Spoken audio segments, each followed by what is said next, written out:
Olá pessoal, meu nome é Lucas Cândido Gonçalves e hoje nós vamos responder mais uma questão, aumentando assim as possibilidades de realizar meta-análise. Então, expandir mais o conhecimento e aumentar as possibilidades então de combinar dados e assim obtermos resultados após essa combinação que nós chamamos de meta-análise. Então, hoje nós vamos trabalhar com dados genéricos. O que seriam dados genéricos, Lucas? Os resultados finais das pesquisas, seja odds ratio, seja risco relativo, seja média de diferença. Esse vídeo, então, se provou necessário, depois de uma pergunta elaborada por um dos nossos seguidores, não é?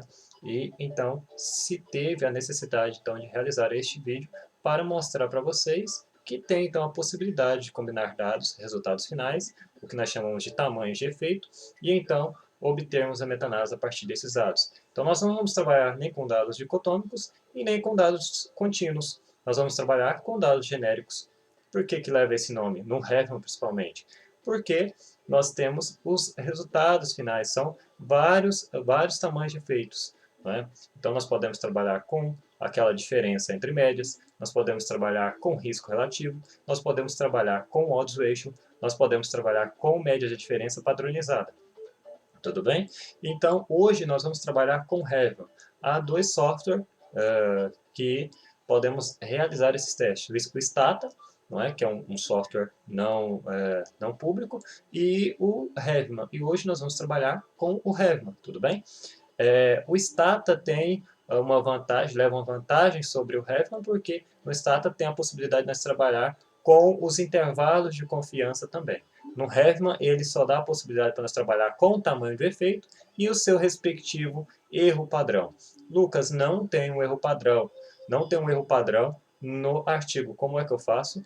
Simples, é você pegar o desvio padrão encontrado nesses artigos e dividir pela raiz quadrada do tamanho amostral. Não é? Então, se o tamanho amostral é 30, vocês encontram a raiz quadrada desse número, não é? Então, você pega o desvio padrão que o artigo fornece e divide pela raiz quadrada, então, ali do tamanho amostral, tudo bem? E vocês vão ter, então, em posse, o erro padrão, tudo bem? Então, hoje nós vamos trabalhar com Revit e, como sempre, nós vamos trabalhar com dados aleatórios. Não é? Então, aqui, nós vamos aqui adicionar alguns estudos de forma aleatória. Não é? Eu vou adicionar aqui os estudos aqui de Gonçalves.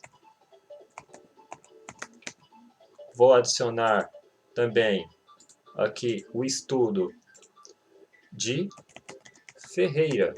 Vou colocar apenas dois, mas pode ser de dois, né, infinito, não é? Então, nós podemos trabalhar com várias pesquisas, né? Para ter uma meta-análise, tem que ter duas ou mais pesquisas. Então, vamos trabalhar com o número mínimo, que é 2.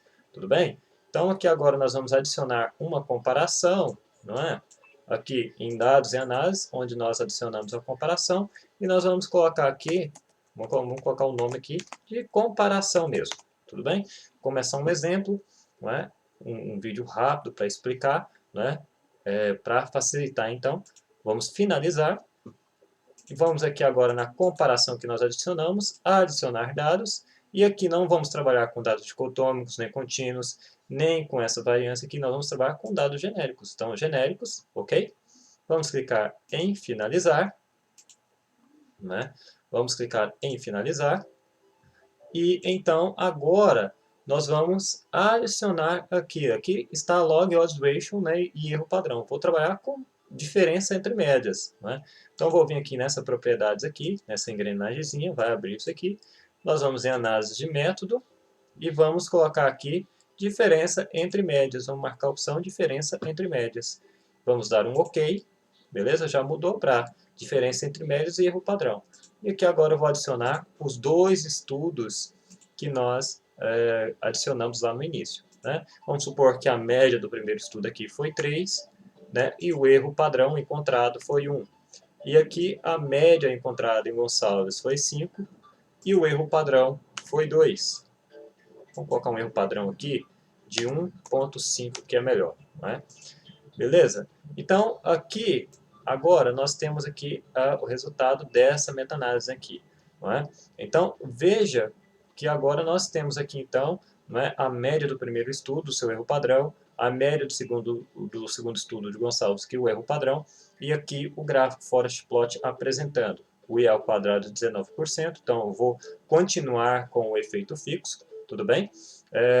E então nós temos aqui finalizado então a meta-análise, e esse vídeo então foi só um curto vídeo aí para explicar então a possibilidade de realizar meta-análise com o tamanho de efeito em mãos. Nesse caso aqui, a diferença entre médias, não é, que os estudos trazem e o erro padrão. Tudo bem?